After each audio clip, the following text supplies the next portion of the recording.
Hello friend, कैसे हम सब। उम्मीद करता हूँ अच्छे होंगे, काफ़ी मस्त तरीके से रह रहे होंगे, है ना। अभी हम बात करने वाले हैं ट्रांसफार्मर के ऊपर। इसको देखा होगा आपने अपने गांव में लगे हुए, है ना।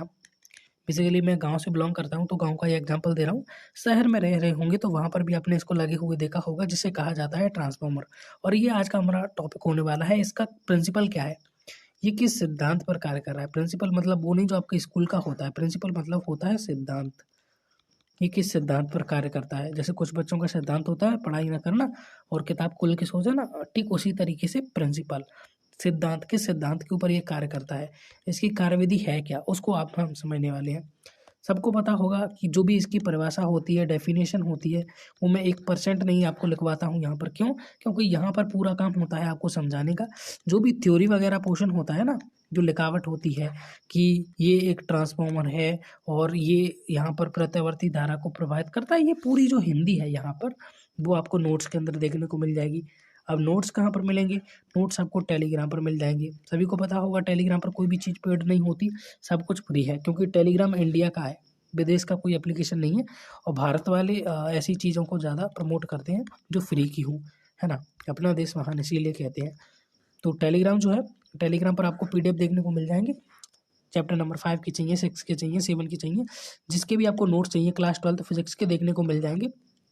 इसके अलावा आप 11th क्लास में हो, उसके नोट्स चाहिए, वो भी आपको देखने को मिल जाएंगे। उसकी भी चिंता करने की ज़रूरत नहीं है।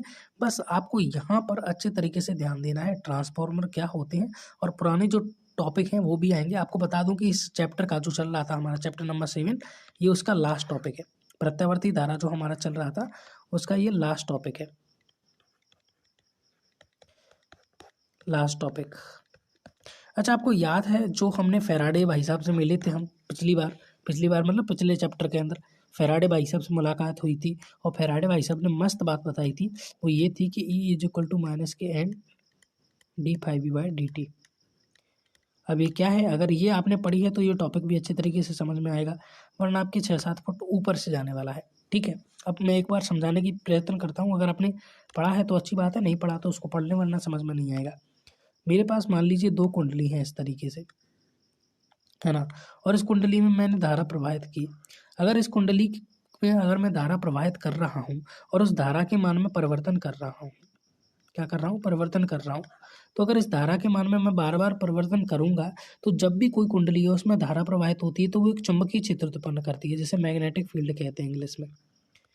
मैग्नेटिक फील्ड जनरेट करती है, चुंबकीय क्षेत्र जनरेट करती है। तो ये जो विद्युत धारा इसमें प्रवाहित हो रही है वो भी चुंबकीय क्षेत्र जनरेट कर रही होगी। चूंकि मैं इस धारा के मान को बार बार चेंज कर रहा हूँ, बार बार परिवर्तित कर रहा हूँ, इसका मतलब ये है कि इसका जो चुंबकीय क्षेत्र है, जो मैग्नेटिक फील्ड है, वो भी बार बार परिवर्तित हो रहा होगा। तो अगर इसका मैग्नेटिक फील्ड बार बार परिवर्तित हो रहा है तो उस मैग्नेटिक फील्ड के कारण इसका कुछ चुंबकीय फ्लक्स होगा, वो फ्लक्स भी बार बार परिवर्तित होगा। तो इस कुंडली का जिसमें धारा प्रवाहित नहीं हो रही, इसका जितना ज़्यादा फ्लक्स में परिवर्तन होगा समय के सापेक्ष, जिसे d phi B by D t कहते हैं। टी मतलब समय के सापेक्ष जो फ्लक्स में परिवर्तन हो रहा है, वो एक विद्युत वाहक बल क्रिएट करेगा फ्लक्स में परिवर्तन के विरोध करने के लिए। इसीलिए नेगेटिव चार्ज आता है विरोध के लिए, है ना। तो जो फ्लक्स में परिवर्तन होगा वो एक विद्युत वाहक बल क्रिएट करेगा। क्या करेगा? एक विद्युत वाहक बल क्रिएट करेगा। और वो जो विद्युत वाहक बल है वो इस कुंडली के अंदर धारा प्रवाहित करेगा, आई विद्युत धारा इस तरीके से प्रवाहित करेगा। तो ये हमने फैराडे का जो नियम था वो पढ़ा था, उन्होंने ये हमें बताया था। उम्मीद करता हूँ आपको याद होगा, नहीं याद है तो जाकर पढ़ लें। तो फैराडे का नियम था E is equal to d phi by D t. ये क्या है? एन यहाँ पर फेरों की संख्या है। जितनी ज़्यादा फेरे होंगे उतनी ही ज़्यादा धारा प्रवाहित होगी, जितनी ज़्यादा फेरे होंगे उतनी धारा प्रवाहित होगी। जैसे मेरे पास एक कुंडली है ये, और एक कुंडली है ये, है ना। इसके अंदर फेरों की संख्या है कैपिटल एन, और इसके अंदर फेरों की संख्या है स्मॉल एन। कैपिटल एन का मतलब ये है कि इसके अंदर फेरों की संख्या कैसी है? ज़्यादा है। और स्मॉल एन का मतलब क्या है? इसके अंदर फेरों की संख्या जो है कम है। अब गौर से सुनना, इसके अंदर फेरों की संख्या कैसी है? ज़्यादा है। इसके अंदर मान लीजिए मैंने प्रत्यावर्ती धारा को प्रवाहित कर दिया। अब आप सभी को पता है कि जो प्रत्यावर्ती धारा है वो सीधे नहीं चलती, वो चलती है ऊपर नीचे होते हुए ऐसे, है ना। पूरे चैप्टर में इसको पढ़ा है, इसीलिए जो ज्ञानी लोग थे उन्होंने चैप्टर का नाम ही प्रत्यावर्ती धारा रख दिया। तो जो प्रत्यावर्ती धारा है वो सीधे साधे नहीं चलती, वो बिल्कुल लुंगी डांस करते हुए जाती है, मटकते मटकते मटकते मटकते बार बार परिवर्तित होती रहती है। अभी ऐसे बह रही है, कुछ समय बाद ऐसे बहने लगेगी। तो उसके मान में दिशा में क्या है, परिवर्तन होता ही रहता है, होता ही रहता है, होता ही रहता है ना। तो अब जब इसके मान और दिशा में परिवर्तन होगा प्रत्यावर्ती धारा की, तो अब चूंकि धारा तो चुंबकीय क्षेत्र उत्पन्न करती है, तो उस चुंबकीय क्षेत्र के मान में भी परिवर्तन होगा, होगा कि नहीं। अब यहीं पर एक और कुंडली रखी है, तो अगर इसके चुंबकीय क्षेत्र में परिवर्तन होगा तो उस चुंबकीय क्षेत्र के कारण इस कुंडली में कुछ फ्लक्स होगा।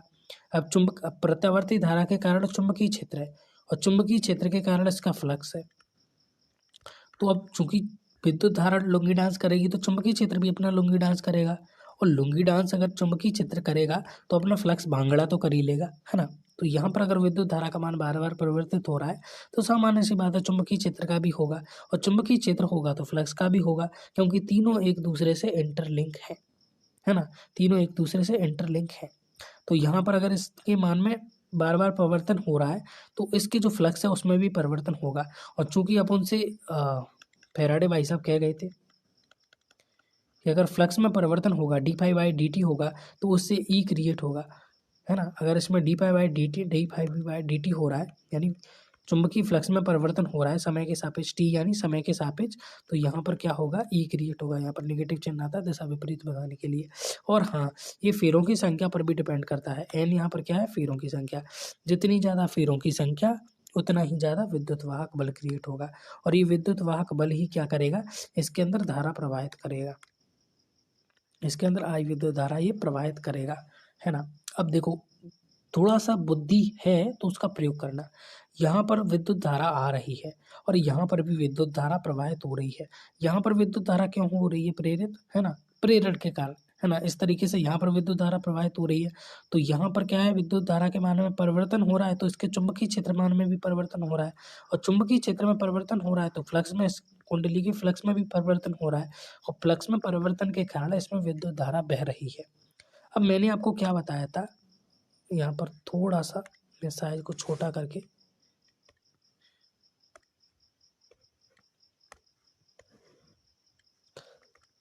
दो मिनट रुको जरा। हाँ, अब बैक करते हैं। तो चूंकि यहाँ पर धारा में परिवर्तन यानी चुंबकीय क्षेत्र में यानी फ्लक्स में, और फ्लक्स में परिवर्तन होगा तो इसके अंदर क्या होगी, धारा प्रवाहित होगी। ये बात हमसे फैराडे कह के गए थे। तो यहाँ पर क्या होने लगा, यहाँ पर भी धारा प्रवाहित होने लगी, आई धारा प्रवाहित होने लगी। अब धारा किस में ज़्यादा होगी, चूंकि यहाँ पर देखा जाए तो यहाँ पर फेरों की संख्या ज़्यादा है, और फैराडे भाई साहब ने क्या कहा था, जितना ज़्यादा फेरों की संख्या उतनी ही धारा ज़्यादा। तो इसके अंदर फेरे ज़्यादा है तो इसके अंदर प्रत्यावर्ती धारा है ना। लेकिन इसके अंदर इसके मुकाबले में फेरों की संख्या कम है, तो इसके अंदर जो प्रत्यावर्ती धारा प्रवाहित होगी उसका मान भी कम होगा। तो ये जो कुंडली ए है, मान लो इसको कुंडली बी कह देता हूँ, है ना। कुंडली ए है, इसको प्राथमिक कुंडली कह देता हूँ मैं, समझ में आएगा ताकि आपको, है ना। इसको मैं कह देता हूँ प्राथमिक कुंडली, इसको प्राथमिक कुंडली कह दिया मैंने, ठीक है। इसको द्वितीय कुंडली कह दिया। प्राथमिक कुंडली क्या है, जिसके अंदर धारा आ रही है। प्राथमिक कुंडली क्या है, जिसके अंदर धारा आ रही है। और द्वितीय कुंडली क्या है, द्वितीय कुंडली क्या है, जिसमें धारा इसके कारण प्रेरित हुई है। मैं यहाँ पर लिख देता हूँ, प्रेरित हुई है। क्या है, प्रेरित हुई है। समझने वाला पॉइंट क्या है कि इसके अंदर जो फेरों की संख्या है वो कम है, इसके अंदर फेरों की संख्या है कम है, तो इसके अंदर जो धारा है द्वितीय कुंडली के अंदर उसका मान भी क्या है, कम है। क्यों, क्योंकि इसके अंदर फेरों की संख्या देखो कम है, इसमें फेरों की संख्या ये ज़्यादा है, ये थोड़ा सा मिट गया, ज़्यादा है। इसके अंदर कैसी है, कम है। तो इसके अंदर अगर कम है तो जाहिर सी बात है इसके अंदर धारा का मान भी कैसा होगा, कम होगा। और ये कौन समझा के गए थे, ये हमें समझा के गए थे हमारे फैराडे चच्चा, है ना। चच्चा अच्छी तरीके से समझा के गए थे कि बचूगा, धारा उतनी ही होगी जितना फ्लक्स में परिवर्तन और जितना फेरों की संख्या, क्योंकि उतना ही विद्युत वाहक बल, और जितना विद्युत वाहक बल उतना ही ज़्यादा विद्युत धारा। तो यहाँ पर कम फेरों की संख्या यानी कम विद्युत वाहक बल यानी कि कम विद्युत धारा।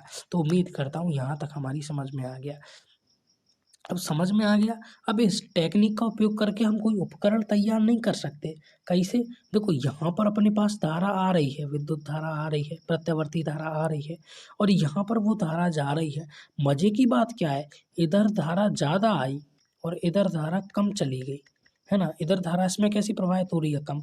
तो हम ऐसा नहीं कर सकते कि हम एक टेक्निक अपनाएं। हम ऐसे हमारे पास मान लीजिए 420,000 वोल्ट, है ना, 440 वोल्ट, है ना, लगे 440 वोल्ट छूने से तेरे, तो 440,000 वोल्ट का करंट हमारे पास आ रहा है इस तरीके से, है ना। इसमें आपके घरों में प्रत्यावर्ती धारा आती है इस तरीके से, आप सभी जानते होंगे। तो अब हमें इस 440,000 वोल्ट को कम करना है। मान लीजिए 440 वोल्ट करना है, कम करना है, तो हम क्या करें भैया, क्या करें? सिंपल सी बात है, हम यहाँ पर एक कुंडली लगा लेते हैं ऐसे, इसके अंदर फेरों की संख्या कम रख देते हैं।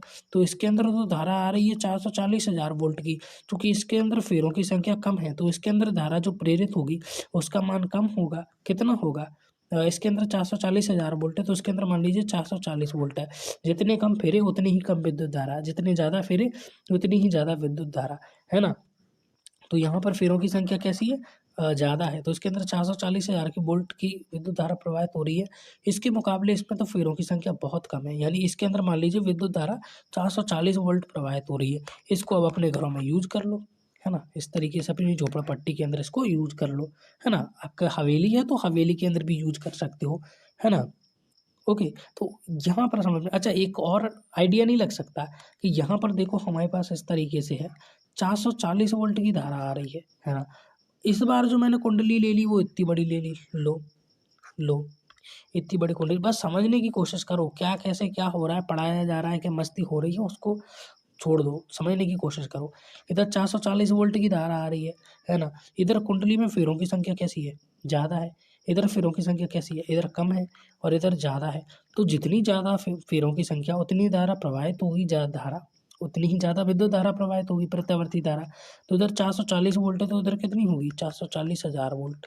तो लो भैया, हमारे पास 440 वोल्ट थी और हमने उसे 440,000 वोल्ट के अंदर कन्वर्ट कर दिया। देख रहे हो हमारा दिमाग?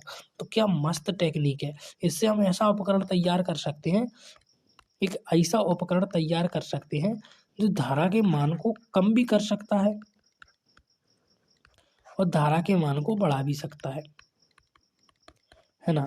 इस तरीके का हम एक उपकरण तैयार कर सकते हैं और इससे तो हमारे घर की बिजली की समस्या दूर ही हो जाएगी भैया, कि हमारे पास कम करंट आ रहा है तो उसको भी हम ज़्यादा बनाकर, कैसा करके, ज़्यादा बना के घर घर पहुंचा सकते हैं और प्रधानमंत्री उज्ज्वला योजना को साकार बना सकते हैं। तो भैया इसी को कहते हैं ट्रांसफार्मर। ये वही युक्ति है। ये आपको ऊपर से ऐसा दिख रहा है क्योंकि इसके अंदर बहुत सारे सर्किट वगैरह लगे होते हैं। ये टंकी है प्रेशर निकालने के लिए, है ना, तमाम उपकरण, इसके अंदर तेल भरा जाता है।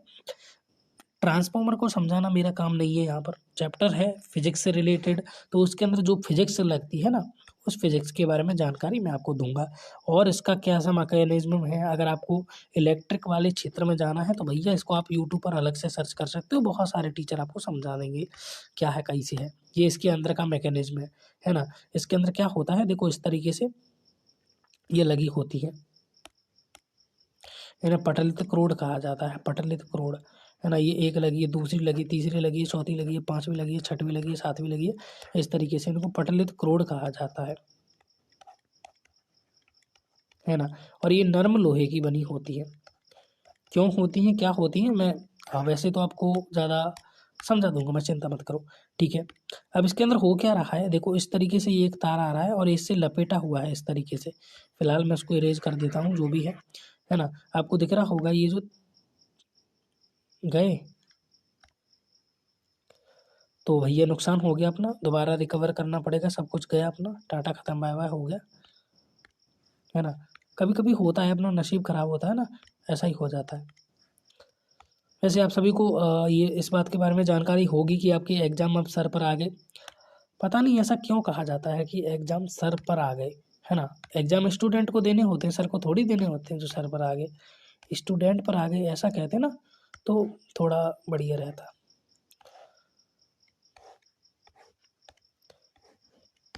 लो, थोड़ा सा कट करना था यहाँ से, समझा करो, है ना। इस तरीके से देखो। ओके, इसको एक बार लॉक तो कर दूं वरना उड़ जाएगा दोबारा। तो देखो ये आ गई ना तार, और इसके अंदर प्रत्यावर्ती धारा प्रवाहित हो रही है। तो इसके अंदर जहाँ से विद्युत धारा आती है उसको प्राइमरी कुंडली कहा जाता है, प्राथमिक कुंडली कहा जाता है। शुद्ध हिंदी में बात करेंगे, प्राथमिक कुंडली, प्राथमिक परिनालिका, कुछ भी बोल दो आप, ठीक है। और ये जो है जहाँ से जाती है उसको सेकेंडरी कहा जाता है, यानी द्वितीयक कहा जाता है, द्वितीयक कहा जाता है। ये जो तार होते हैं ये तांबे के लिए जाते हैं, क्यों उसको मैं भी आपको एक्सप्लेन कर दूंगा। तांबे का प्रतिरोध कम होता है इसीलिए, है ना।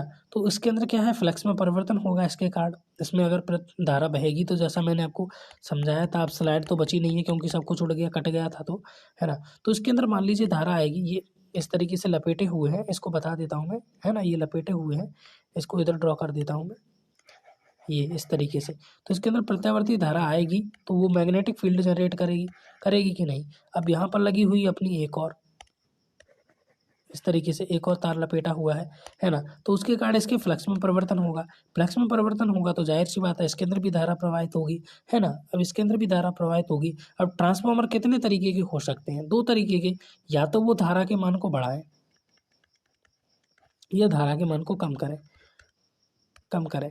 तो बढ़ाएं कैसे, बढ़ाएं, अब ये वाला बताओ, ये वाला मेरे को बताओ, धारा के मान को बढ़ा रहा है या घटा रहा है ना, बढ़ा रहा है या घटा रहा है। चलो एक चीज़ और आपको बता देता हूँ, जो धारा के मान को बढ़ाने वाले ट्रांसफार्मर होते हैं उनको कहा जाता है उपचाई, और जो धारा के मान को कम करने वाले होते हैं उनको कहा जाता है अपचाई।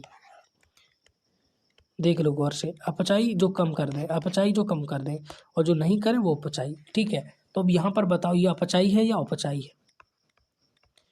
अपचाई जो कम कर दें, उपचाई जो बढ़ा दें, अपचाई कम कर दें, उपचाई बढ़ा दें।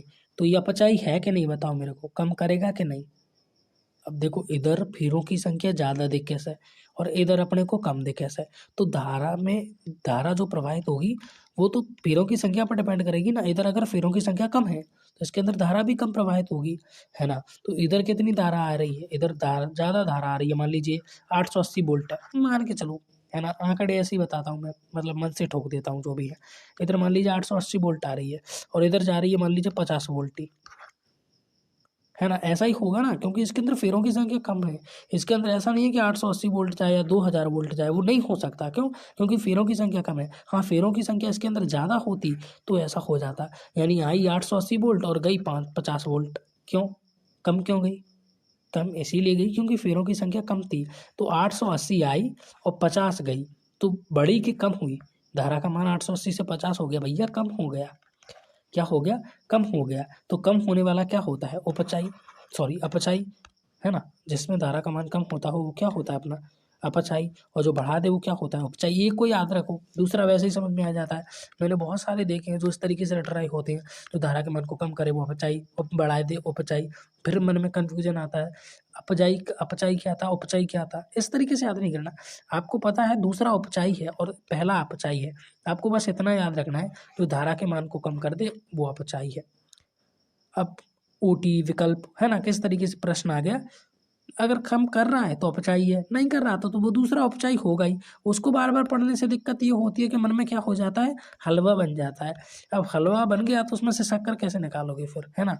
तो फिर शक्कर को पास रखो, जब जरूरत होगी उसको ले लेना, है ना। तो इस तरीके से ये अपचाई। अच्छा मेरे को एक और बताओ, बताओ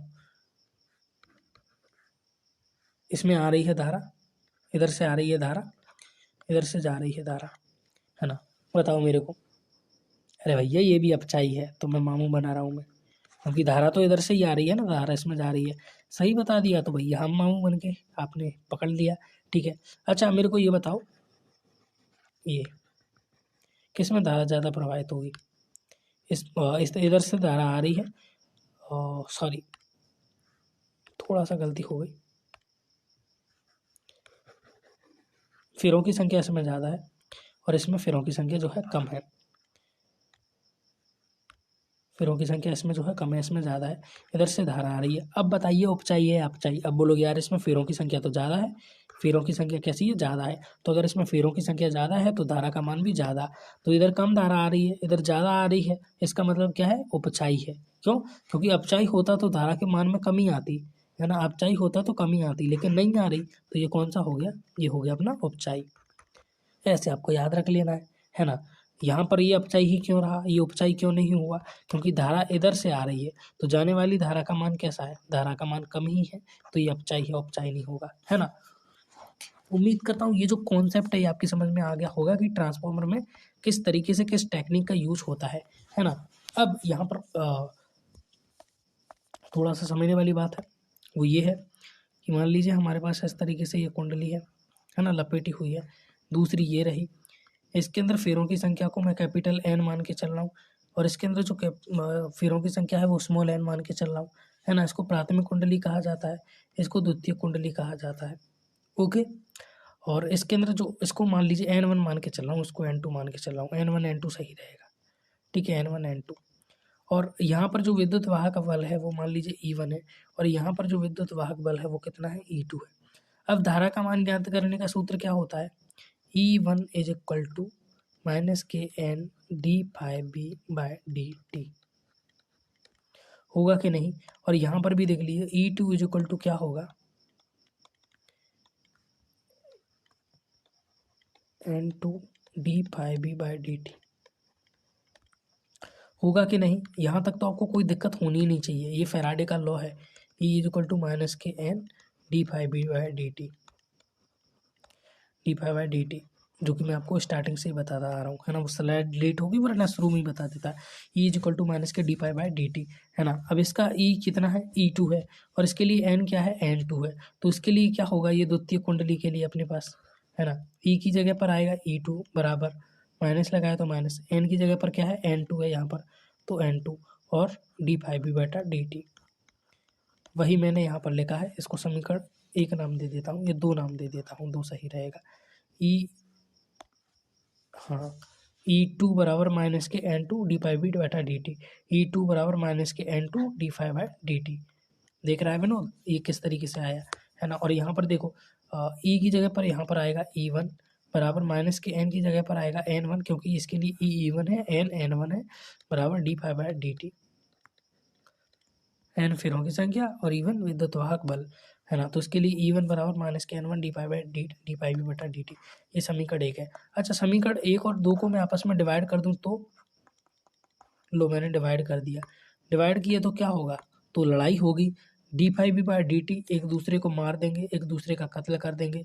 यहाँ पर माइनस माइनस को उड़ा देगा, बचेगा क्या, E1 बाय E2, इधर बचेगा E1 बाय E2, डिवाइड कर दिया ना, इस तरीके से डिवाइड कर दिया मैंने, इससे ये कैंसिल, माइनस से माइनस कैंसिल, तो E1 बाय E2 बराबर क्या हो गया, N1 bye A2 N2, E1 bye E2 बराबर N1 बाय N2।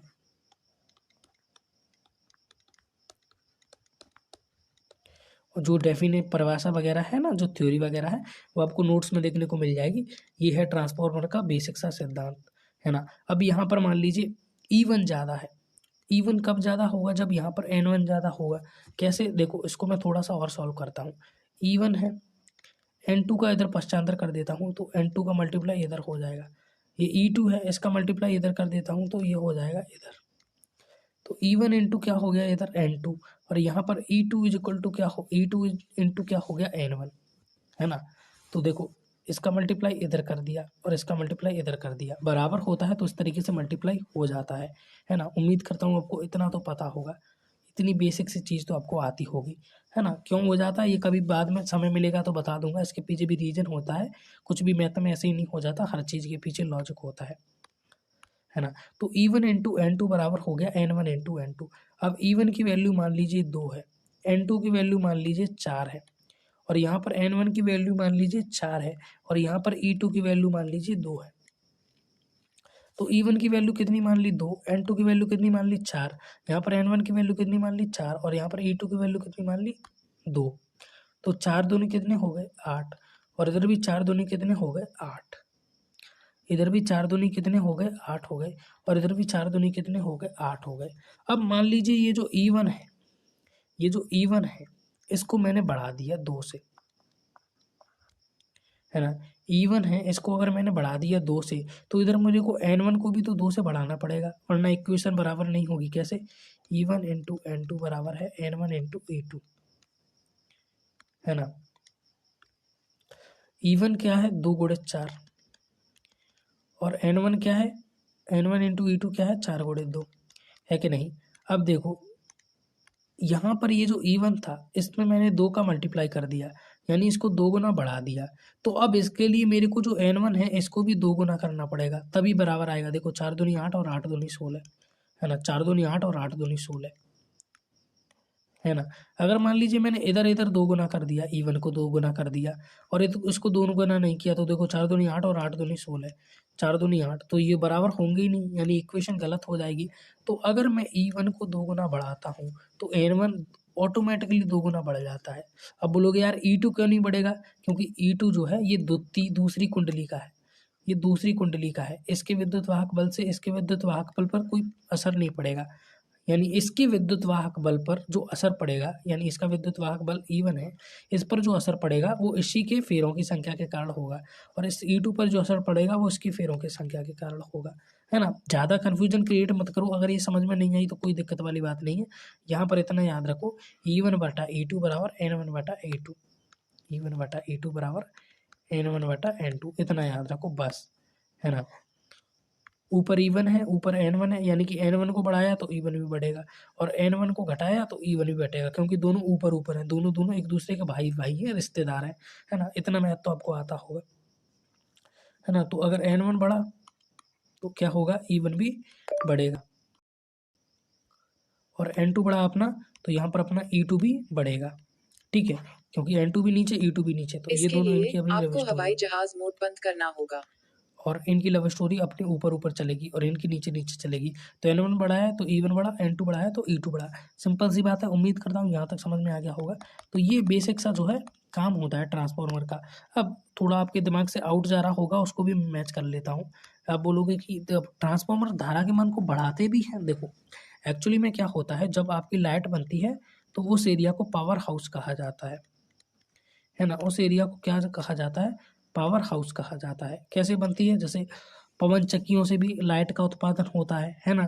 बड़े बड़े टरबाइन्स को घुमाकर जो कोयले की होती है ना, कोयले से भी क्या होता है? बिजली का उत्पादन किया जाता है। भाप वगैरह से भी बिजली का उत्पादन किया जाता है ना। पानी के प्रेशर से भी, झरने वगैरह के प्रेशर से भी बिजली का उत्पादन किया जाता है। कई तरीके हैं बिजली उत्पादन के, ऑनलाइन सर्च कर सकते हो आप अगर जानना चाहते हो तो।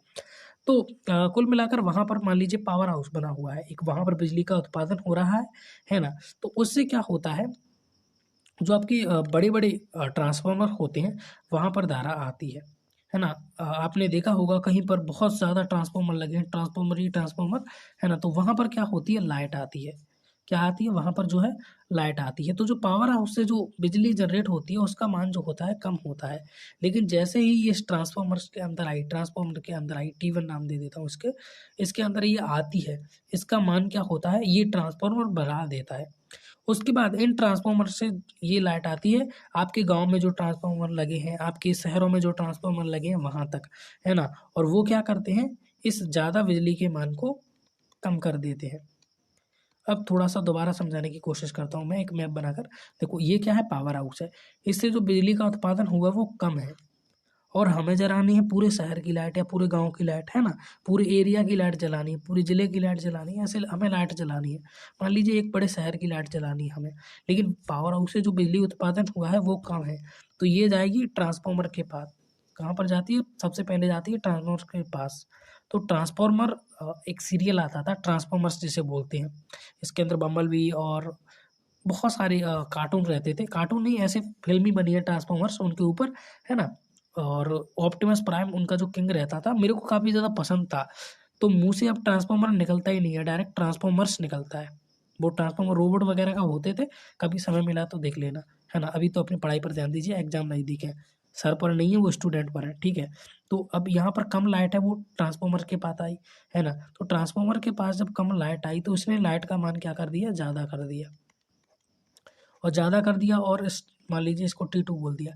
तो अब ज़्यादा कर दिया ट्रांसफार्मर्स के पास, है ना। मान लीजिए इधर आई 440 वोल्ट, इसके लिए आपको और हवाई यहाँ पर जहाज कर मोड दिया बंद करना होगा। 440,000 वोल्ट। यार ये असिस्टेंस भी ना दिमाग खराब करती है।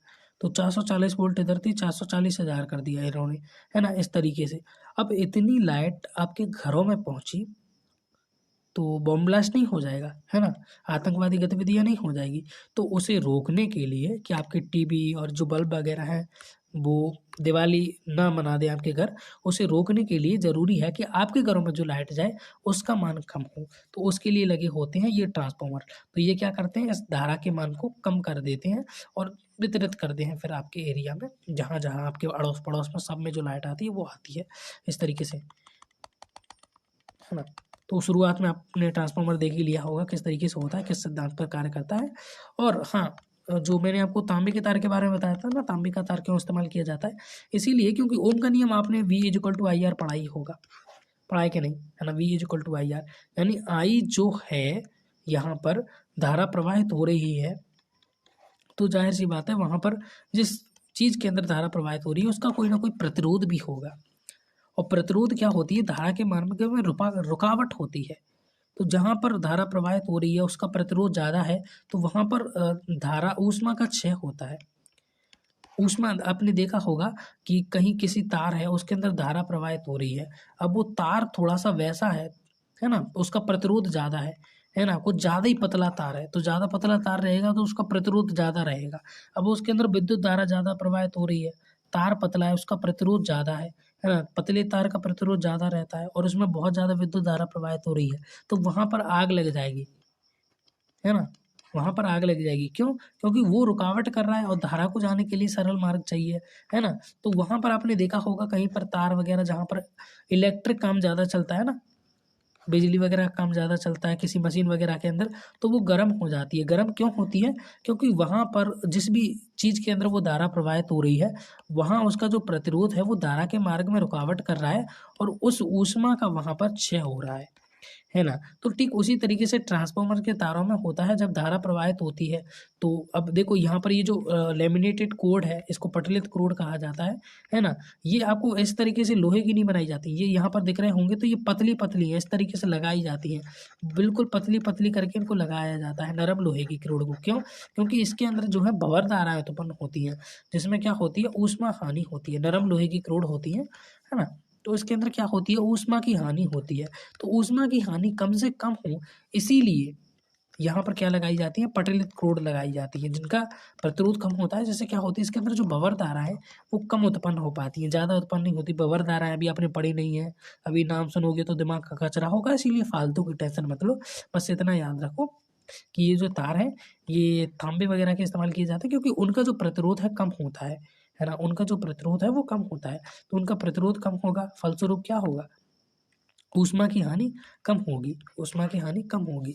बस इसीलिए इस्तेमाल किए जाते हैं इसको। ताम्रक्षय भी बोलते हैं, ताम्रक्षय भी बोलते हैं। और आपको नोट्स में सब कुछ डिटेल में लिखा मिल जाएगा, वहाँ से जो भी याद करने वाला पोर्शन है उसको याद कर लेना। उम्मीद करता हूँ समझाने का मैंने पूरा प्रयत्न किया था, आपको समझ में आया कि नहीं वो आपके ऊपर डिपेंडेंट है। कहीं पर नहीं आया तो लेक्चर को रिवाइंड कर लें। हालांकि अपनी जो है आधी स्लाइड ओढ़ चुकी हैं, क्यों? क्योंकि आप सभी को पता है बीच में कट हो गई थी ये। चलिए उम्मीद करता हूँ आपकी समझ में आ गया होगा। और आप सभी को पता है कि जो आपके एग्ज़ाम हैं वो अब नज़दीक आ गए हैं, और नॉर्मली आपके जो एग्ज़ाम हैं अब लगने वाले हैं। अब मैं प्रेडिक्ट कर रहा हूँ कि ये फरवरी के अंत में मान लीजिए ऐसे 22 तारीख के करीब से जो आपकी मार्च है ना, तो उसमें 15 तारीख के करीब, है ना, इनके बीच में ही होंगे आपके एग्ज़ाम। कोई भी बोर्ड के हों इनके एग्ज़ाम इनके बीच में ही होंगे, ज़्यादातर चांसेस हैं। हो सकता है नहीं भी हों, लेकिन मुझे लग रहा है ज़्यादातर चांसेस यही है ना। क्योंकि नॉर्मली जब कोई भी बच्चा 12th के एग्ज़ाम देता है तो उसको थोड़ा सा रेस्ट चाहिए होता है अपनी नीट की प्रिपरेशन को कंप्लीट करने के लिए, है ना। नीट की या JEE की प्रिपरेशन को कंप्लीट करने के लिए थोड़ा समय चाहिए होता है, 1 या 2 महीने का। अब आपको पता होगा, आपको पता नहीं है तो बता देता हूँ, जो नीट के एग्ज़ाम है उनकी डेट आई है 7 मई, है ना। इसके अलावा JEE एग्ज़ाम की भी डेट जो है क्लियर कर दी गई है NTA ने ऑफिशियली, है ना। तो अब यहाँ पर क्या है, अगर 7 मई को आपके नीट के एग्ज़ाम हो रहे हैं तो जाहिर सी बात है फिर जो आपके एग्ज़ाम होंगे बोर्ड के एग्ज़ाम, उनको मार्च के करीब ही कंप्लीट करा लिया जाएगा, क्योंकि मार्च उसके बाद अप्रैल में थोड़ा सा स्टूडेंट को रेस्ट चाहिए होगा, क्योंकि अभी अभी उसने 12th के एग्ज़ाम दिए हैं, तो थोड़ा अच्छे तरीके से प्रिपरेशन कर सके नीट के लिए। उसीलिए उसे 1 महीने का समय तो भैया नॉर्मली चाहिए होता है। जो भी प्रिपरेशन कर रहा है वो खुद जानता है कि लास्ट का टाइम कितना ज़रूरी होता है। अब किसी ने 12th का एग्ज़ाम क्लियर किया, 4 दिन बाद फिर नीट का एग्ज़ाम लग गया, तो थोड़ा सा प्रेशर हाई हो जाता है, और एग्ज़ाम थोड़ा सा प्रेशर हाई पूरे एग्ज़ाम को तबाह कर देता है। भैया 3 घंटे का एग्ज़ाम है ना, आपका बोर्ड का, और उससे पहले कुछ ऐसा हो गया आपके साथ कर्मकांड, और आपका दिमाग का सत्यानाश, खिचड़ी हो गई, तो आपकी परसेंट आप यकीन नहीं करोगे, 5 से 10% से ज़्यादा परसेंट आपकी कम हो सकती है आपके एग्ज़ाम के अंदर। इतना कुछ हो सकता है, क्योंकि पूरा खेल दिमाग का है, तो थोड़ा सा समय चाहिए होता है। तो अगर नॉर्मली अगर वो पेपर उनके मई में लगेंगे, नीट वालों के या एनटीए वालों के, जेईई वालों के, तो आपके फरवरी के अंत में और मार्च के करीब, फरवरी या मार्च के करीब आपके बोर्ड के जो एग्ज़ाम है, कुछ बोर्ड की तो डेट भी आ गई होंगी, जिनकी नहीं आई होंगी उनके लिए बता रहा हूँ। जैसे एमपी बोर्ड की डेट अभी डिक्लेयर कर दी गई है ना, उनके पेज पर है। और एक चीज़ और क्लियर करना चाहूँगा, बहुत सारे बच्चे हैं जो मुझसे ब्लूप्रिंट मांगते रहते हैं, है ना, जो सिलेबस है वो मांगते रहते हैं। मतलब अभी जो हमारे प्री बोर्ड के एग्ज़ाम होने वाले हैं, प्री बोर्ड के एग्ज़ाम से क्या करना है आपको, प्री बोर्ड के जैसे भी एग्ज़ाम है उनको अटेम्प्ट कर लो। उनके नंबर ऐड तो आपके होते नहीं हैं, हाँ ऐड होते हों आपके बोर्ड में तो बात अलग है। नॉर्मली तो उनके जो नंबर हैं वो ऐड होते नहीं हैं, वो बस इसीलिए होते हैं कि आपकी परफॉर्मेंस किस तरीके से चल रही है। कोई आपको बताता तो है नहीं कि आपका रिजल्ट क्या आया है। आप देख कर अनुमान लगा सकते हो कि हाँ, मैंने इतने क्वेश्चन सही किए, मेरी प्रिपरेशन इस तरीके से चल रही है। आप उनको गवर्नमेंट स्कूल के टेस्ट मान के चलो, गवर्नमेंट स्कूल के उनको टेस्ट मान के चलो, है ना। ये नहीं कह रहा कि मैं उनको अटेम्प्ट नहीं करूँ, उनको अटेम्प्ट करो, सब कुछ करो, पेपर देने जाओ, अच्छे तरीके से दो। उसको लेकर फालतू का पैनिक मत हो, है ना। ज़्यादा पैनिक होगे तो उसके चक्कर में आपका बोर्ड खराब हो जाएगा, और आपको अच्छा स्कोर तो अपने बोर्ड में करना है, प्री बोर्ड में, ये आप अच्छे तरीके से जानते हो। दूसरी चीज़ ये कि जो भी मेरे से टाइम टेबल मांगते रहते हैं, तो भैया मेरे चैनल का जो ग्रुप है उसके ऊपर अकेले एमपी बोर्ड या आरबीएससी या यूपी बोर्ड से ऐड नहीं है, और भी अन्य सारे बोर्ड हैं, है ना, उनसे भी क्या है, बच्चे ऐड हैं। तो अब पॉसिबल नहीं है कि मैं हर बोर्ड की जानकारी रखूँ, तो आपको इतना सजग होना पड़ेगा। अभी आप 12th में आ गए, 10th में आ गए, आपको इतना पता होना चाहिए कि आपके बोर्ड की वेबसाइट कैसे निकलती है ना। आप यूट्यूब पर सर्च कर लो, वहाँ पर बता देंगे बहुत सारे कि उस वेबसाइट पर किस तरीके से जाते हैं, और वहाँ पर किस तरीके से अपने को टाइम टेबल मिलता है, वहाँ पर आपको जानकारी मिलेगी। आप चाहो तो यूट्यूब पर निकाल लो, यूट्यूब पर फालतू की, अभी देखो तुम्हें पता है 4 महीने पहले ही यूट्यूब पर ऐसे मान लीजिए फरवरी में एग्ज़ाम है, तो 4 महीने पहले ही वीडियो आना शुरू हो गई होंगी कि देख लो एग्ज़ाम कब होगा आपका, यूपी बोर्ड का एग्ज़ाम कब होगा, एमपी बोर्ड का एग्ज़ाम कब होगा, फालतू में, और आप उसमें अपना टाइम वेस्ट करते रहते हो। इससे अच्छा कि आप अपनी वेबसाइट से खुद कनेक्टेड रहो। एक एक तो आपके जो गवर्नमेंट स्कूल वाले टीचर हैं वो आपको अपडेट कर देते हैं, है ना। इसके अलावा आप चेक करते रहना, जैसे कि अब आपको पता है कि आपका टाइम हो गया, कि इस समय नॉर्मली जो आपकी डेट है डिक्लेयर कर दी जाती है कि कब आपका एग्ज़ाम होगा, तो आप जाकर ऑफिशियल वेबसाइट पर अपनी जो भी बोर्ड की है वहाँ पर चेक कर लो कि आपके एग्ज़ाम की डेट आ गई कि नहीं, आपके पेपर कब है, ये डेट उन्होंने बता दी कि नहीं, और नहीं बताई तो कोई चिंता वाली बात नहीं है।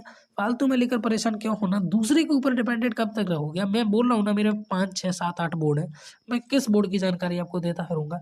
तो अपना जो कमी है वो आप पूरी कीजिए। आपको नोट्स वगैरह चाहिए, वो सब चीज़ें मैं प्रोवाइड करा देता हूँ। आपको कोई हेल्प चाहिए इस तरीके से, अलग तरीके से, है ना, कि किस तरीके से प्रिपरेशन करें, वो भी मैं हेल्प कर देता हूँ। अब आप सोचो कि हर बोर्ड की मैं हर कमी पूरी कर दूँ, संभव नहीं है। चलिए मिलता हूँ आपसे किसी अगली वीडियो में, तब तक के लिए गुड बाय एंड राधे।